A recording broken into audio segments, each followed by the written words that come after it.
How to withdraw WorldCoin to GCash Crypto using one phone. Diyan po, pupunta pa tayo sa GCash po natin.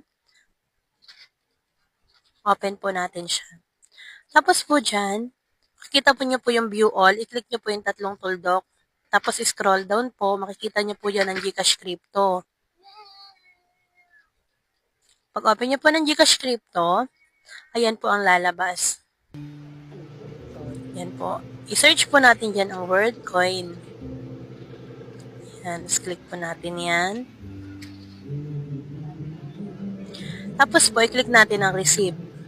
Para po lalabas po dyan yung QR code or barcode po. Tapos po, yung address dyan, i-copy po natin. Tapos back po tayo dun sa may World application.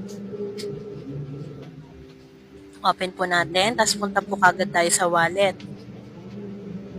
Sa wallet, i-click natin yung send, withdraw, WorldCoin, tapos to crypto app. Tapos world chain, sa pinakababa, others. Yes, proceed. Tapos dyan na po natin ipipaste po yung address. Tapos continue. Tapos po dyan sa wallet, i-click po natin yung kung gusto natin i-withdraw lahat, max. Continue, confirm withdrawal. Tapos done na po. Yan na po. Refresh po natin. Wala na po dyan. Napunta na po dun sa GCash Crypto. Balik po tayo dun sa GCash natin. Sa GCash Crypto. Refresh lang po natin yan. Refresh. Para dyan po mapupunta sa port value. Automatic na po yan papasok dyan. Pag ayaw pa rin, labas po muna tayo ng GCash. As balik po ulit tayo. Yan. Ayan na po. Automatic na po yan papasok sa portfolio value. Tapos po yan, type po ulit natin ang WorldCoin.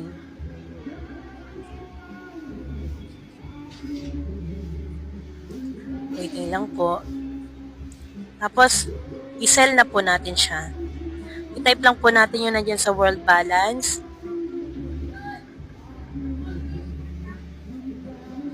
Tapos po, okay na po.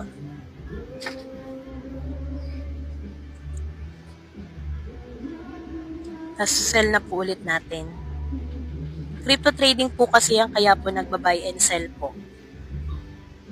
Yan, back to GCash Crypto ulit po tayo. Nandiyan na po siya sa trading wallet. Tapos i-withdraw po natin. I-copy po ulit natin yan, nandiyan nakalagay dyan sa trading wallet. Continue.